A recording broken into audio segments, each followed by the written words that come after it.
Author and international speaker, Jay Seegert holds degrees in both physics and engineering technology. As founder of the Starting Point Project, Jay passionately seeks to help people establish a biblical worldview based on the authority of Scripture. For more than 30 years, he has been graciously tackling tough questions regarding the Christian faith, especially in the often intimidating world of science, bringing it down to a level that everyone can understand. We trust you will enjoy this presentation as Jay delivers a fascinating talk entitled Evolution, Probable or Problematic? Well, thanks for joining us for this presentation. You know, no matter who you are or what your background might be, I think you're going to find this information to be fascinating. The creation evolution issue is certainly hotly debated, often producing more heat than light, but we're going to take a rational look at this particular topic. First of all, doing kind of a broad overview, looking at how evolution allegedly works, and then we're going to get into the intricacies of DNA, specifically looking at how the information is structured there, and that's going to help us determine whether evolution is truly probable or more so problematic. Now, this debate really causes a lot of people to struggle. I mean, we're told that evolution is an absolute fact. Nobody doubts it. All scientists believe it. It's been proven by evidence from virtually every area of science. Now, is that true? Or is that just what we're supposed to believe? And what about the creation account as found in the Bible? That seems in stark contrast with what we hear in the public school system and the state universities. And it actually causes a lot of people to walk away from their faith, wondering like, well, what am I supposed to think?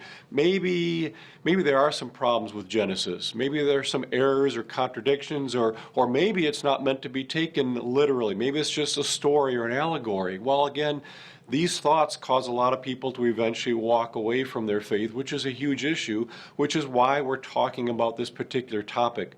It's really not about proving creation or disproving evolution. It's not like when you get to heaven, God's going to look at you and say, hey, did you believe in evolution? And you say, no, I didn't. Okay, come on in. That's not what it's about. This is really ultimately about the authority of God's Word. Can we trust it from cover to cover or not? That's why we're talking about this particular issue. Now, I want to give you a little bit of background for this particular presentation. I was invited to attend a bioinformatics symposium at Cornell University, which is in New York State. Bioinformatics, what's that all about? Well, bioinformatics is the study of information in living things. This was 27 lectures in 3 days. It was intense.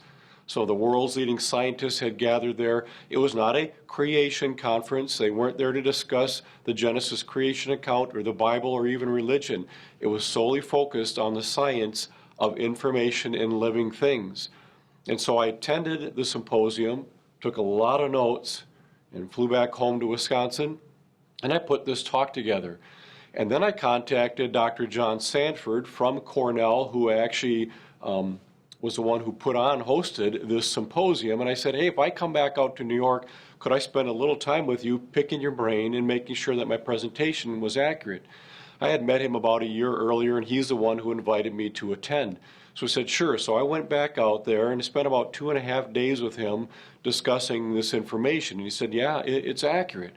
And so I put this talk together, and then he also eventually invited me to be on the board of a group that he created called Logos Research Associates. It's a consortium of some of the world's leading scientists who are all committed creationists and committed Christians, studying scientific evidence for the authority of the creation account as found in the Bible. So that's kind of the background for this particular talk. I've got a question for you. Have you seen Are You Smarter Than a Fifth Grader? Now, you probably have, and it's a dangerous show to watch because you might find out that maybe you're not smarter than a fifth grader. Well, we're going to change this up a bit and ask, are you smarter than a PhD scientist? Now, most people would say, well, of course not. I mean, those guys are brilliant. But I honestly think that after you hear this presentation, you really will be smarter than most PhD scientists when it comes to the creation evolution controversy, because most scientists, as smart as they are not studying this. This is not their area. They're making rocket fuel, food preservatives, computers. They're doing great stuff, but they're not studying this. They assume that it has been proven. Other scientists are looking into this, and it's good enough for them. But this is not their area. So although they might be very intelligent in their area of study, they don't know that much about the creation evolution controversy. So after you hear this presentation, you will be better suited to discuss the creation evolution controversy than most PhD scientists. Now we need to define our terms a little bit better here, because the word evolution specifically is used in so many different ways. For instance, they'll talk about the evolution of the phone, how it's changed over time. And yes, it has changed, but it didn't change by accident. It was designed, but they will call that evolution. Now, I actually don't have a problem with that. If they want to call that evolution, that's fine by me, but this is not what I mean by evolution, and it's certainly not what they teach in the public school systems and state universities. I'm also not talking about different varieties of dogs that we have. There's probably about maybe 250 breeds of dogs on the planet right now. We see this all the time. We also see many different types of cats. We also see different beaks on finches that Darwin got very excited about. These are facts of science. Nobody denies these things. We can all see those things. But these have nothing to do with evolution as taught in the public school systems and state university. This is what I'm referring to by evolution. That supposedly about 3.8 billion years ago, there was a single-celled organism that slowly evolved into every other life form on this planet on its own over millions and millions and millions and millions of years. This, I personally believe, is a story that's taught about the past, because again, no one was there to observe that. We can't reproduce it in a laboratory, and we can't test it directly. So it really is the story of evolution. We also call this molecules to man evolution, that dead chemicals somehow came together to form a living cell, which then changed itself into every other life form, including human beings. And I would actually highly recommend using this phrase when you're discussing creation and evolution with someone, particularly if you don't believe in evolution. Otherwise, if you say you don't believe in evolution, they're going to think you're saying you don't believe in change, and they're going to think you're crazy, because we do see change all the time. So you might want to say you don't particularly buy into the story of molecules to man evolution. Now, I do have some other advice that I would highly recommend as well when getting in these conversations, and that would be ask a lot of questions. Too often we get in these scenarios where someone says they believe A, B, and C, and we set out right away to prove what we believe, and it can get kind of tangled and heated. So what I would recommend is actually listening to what the other person is saying, so that you're better positioned to ask questions. So if they say they believe in evolution, just ask them, what do you mean by evolution? So again, we can get our definitions on the same page. And then you could ask them, how do you know that evolution is true? And they might say, well, it's an absolute fact. I mean, all scientists believe it. Then you can ask another question. How do you know that all scientists believe it? Well, all real scientists believe it. You can ask another question. How do you define a real scientist? Well, anyone who believes in evolution, they're a real scientist. So now we got some circular reasoning going on here. Also, you can ask further questions. You're very confident that evolution is true, and I appreciate you sharing your ideas with me. Could you tell me some of these evidences that give you so much assurance that evolution is a fact?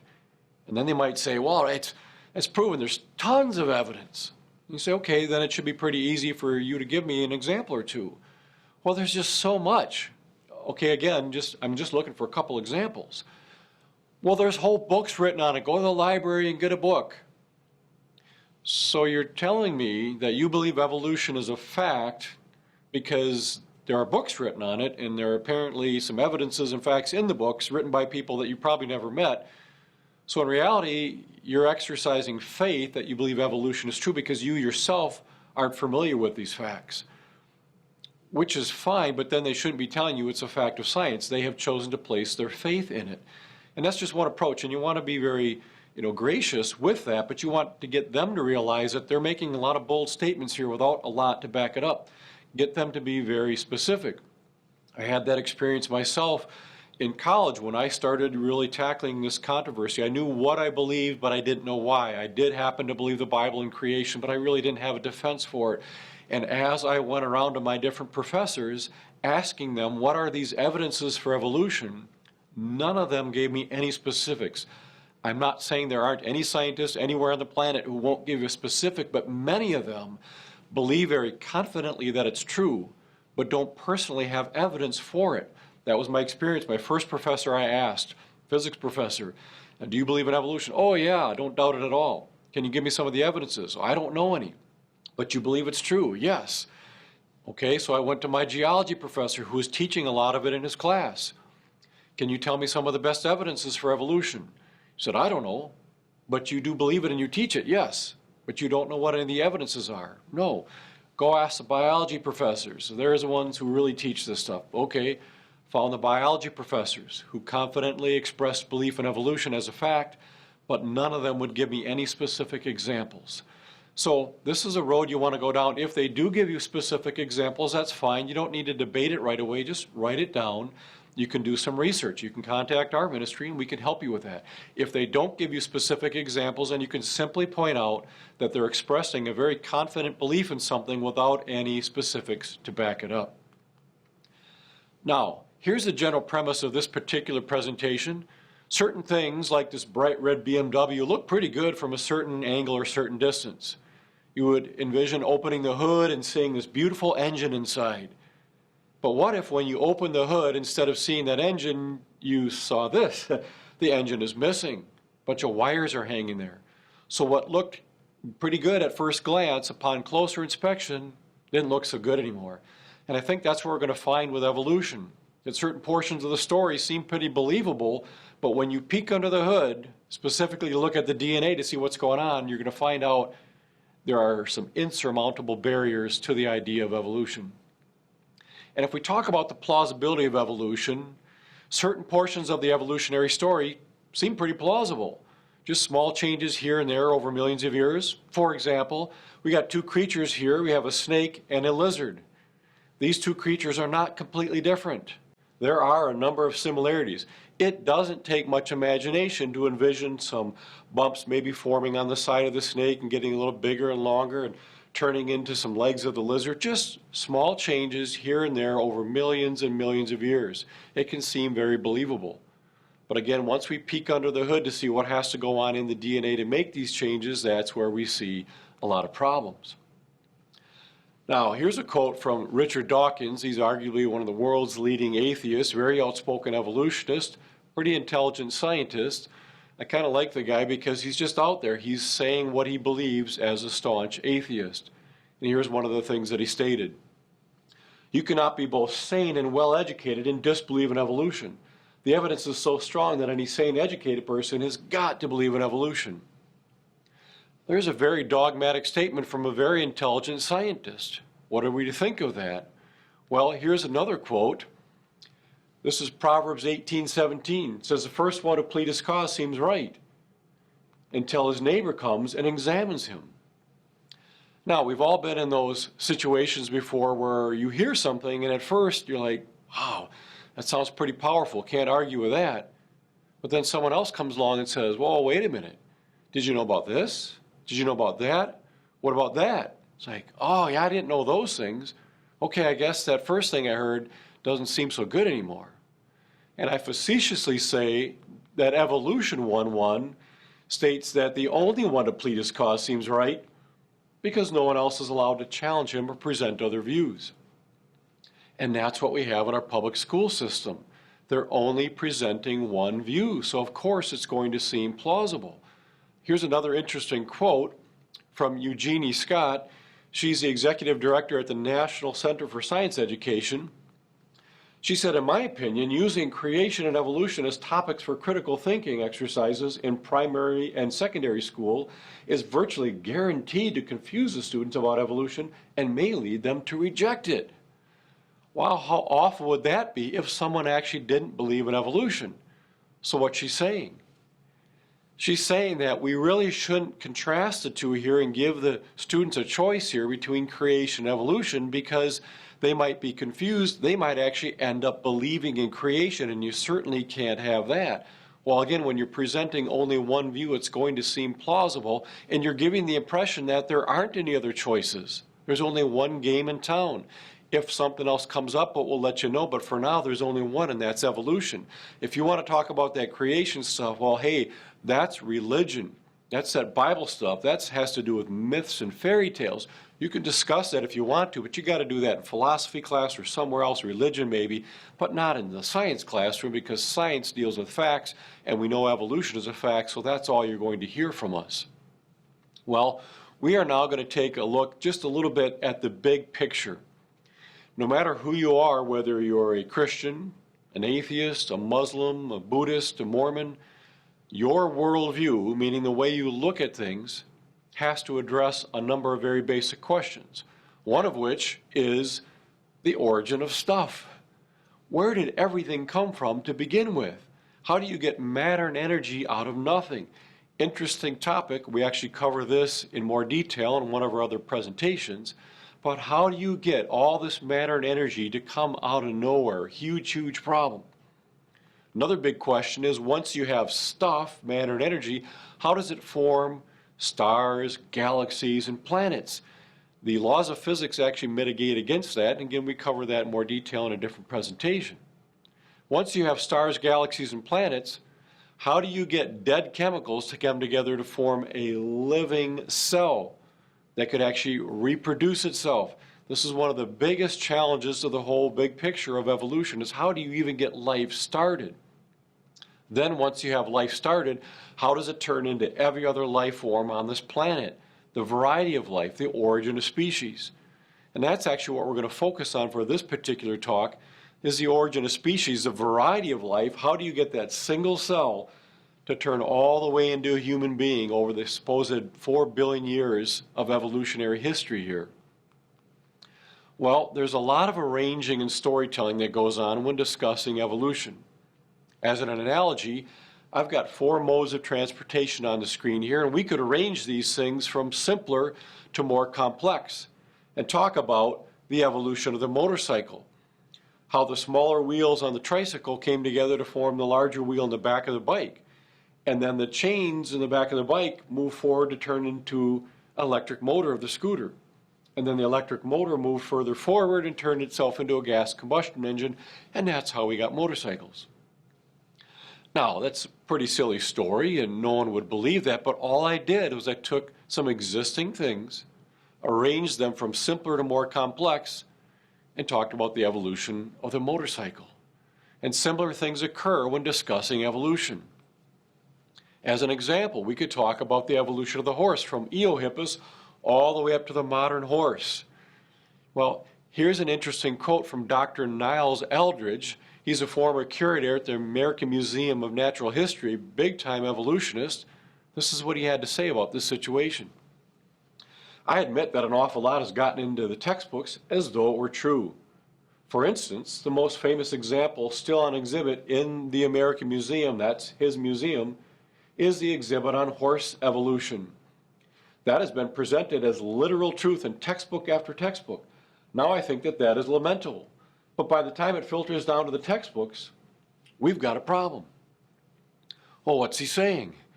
He's saying, well, yeah, we know it didn't actually happen, and it probably shouldn't be in the textbooks. Well, if it shouldn't be in the textbooks because it didn't happen, why is it okay to have it in the museum?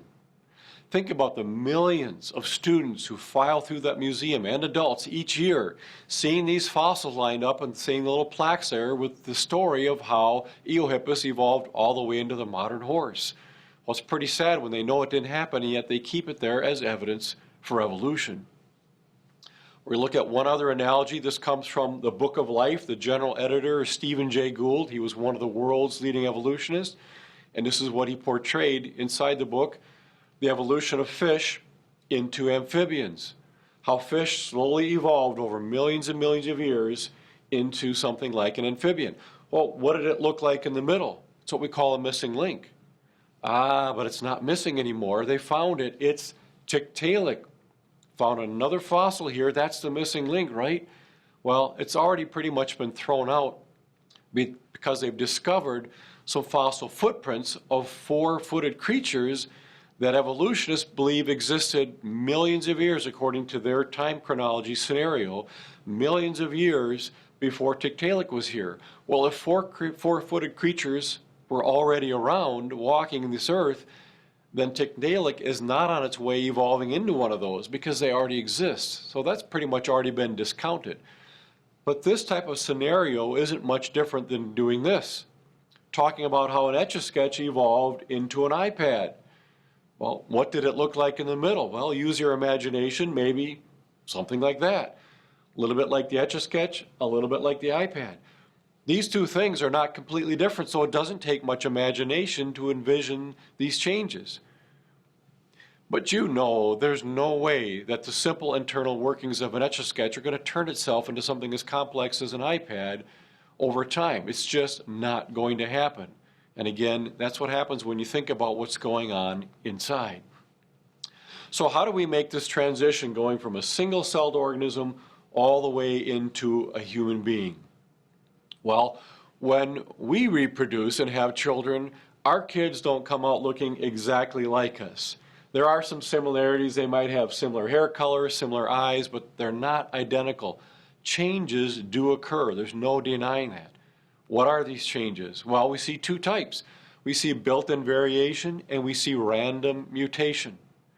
Built-in variation has to do with the genes inside of our DNA. Certain portions there that code for different things in our body. We're getting a pretty good idea of how that works. The random mutation, that's a little different. Those are accidental copying errors. They're accidental. We don't know what to expect. So those are the two major types of changes that we're going to be discussing. We're going to start out looking at the built-in variation. Now, I've got two dogs on the screen here. They both have medium-length fur. And they each have two copies of the genes that make fur length.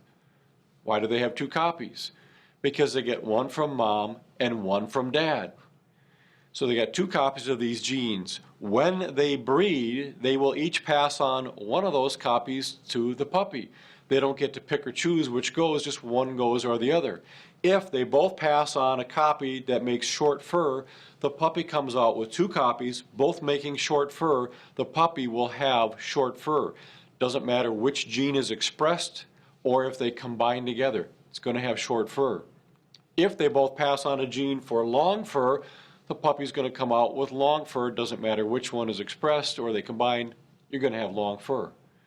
Thirdly, if they pass on one a gene for long fur, the other a gene for short fur, the puppy can come out with medium length fur if the genes combine, or it could have long fur or short fur, depending upon which gene is expressed. This is how genetics work, and it explains the variety of fur length we see in dogs. But genes don't just do fur length. They do all the features we see in dogs. We've got big dogs, small dogs, long ears, short ears. All the features we see are pre-coded in the genes in the DNA. Now, you can ask yourself, which set of these animals looks more similar to each other, set A or B? That's pretty obvious. The animals in set A look a lot more like each other than set B. Why is that? Because the animals in set A are really the same kind of animal. The Bible says in Genesis chapter 1, 10 times in 5 different verses that God created creatures to reproduce after their kind. Can they produce a nice variety? Oh yeah, but always within limits. In fact, today, dogs, dingoes, coyotes, and wolves can all breed together. When you breed a dog and a wolf, you get a wolf dog. It is no surprise. This is real science. Looks a little bit like the dog, a little bit like the wolf. That's what we would expect. But you can't breed a dog and a wolf and get an ostrich. That's not possible because they don't have genetic information to make beaks and feathers. There are some other animals you can always breed together. That's a zebra and a donkey. You get a zonkey. Kind of funny, but why is this possible? Are these completely different animals? No. Basically the same animal, one just has a nice paint job. You can also breed a lion and a tiger and you get a liger. Why is that? Are they different animals? No, they're the same kind of animal. They're basically large cats. So that's why this happens. But again, you can't breed a lion and a kangaroo to get a lion-garoo. That one's not going to happen because they're not the same animal. There are some other animals we're also not going to get. It would be these here. This is what happens when you have Photoshop and too much time on your hands, of which I have neither. I didn't do these. They're kind of fun to look at, but it's obvious that this isn't going to happen because they're not the same kind of animal. Well, that was the built-in variation. We are going to, in part 2, take a look at random mutations. And this is where it starts to get really interesting. Business picks up quite a bit. So we hope you can join us for part 2 of this presentation, where we will peek under the hood to see what's going on in the DNA, specifically how is the information structured there. Can we make random changes to it with mutations to make things better and better, or are we going to make things worse and worse? So join us for part 2. God bless. We hope you enjoyed this presentation and trust it was an encouragement to you. For more information about our ministry and resources, visit us online at thestartingpointproject.com.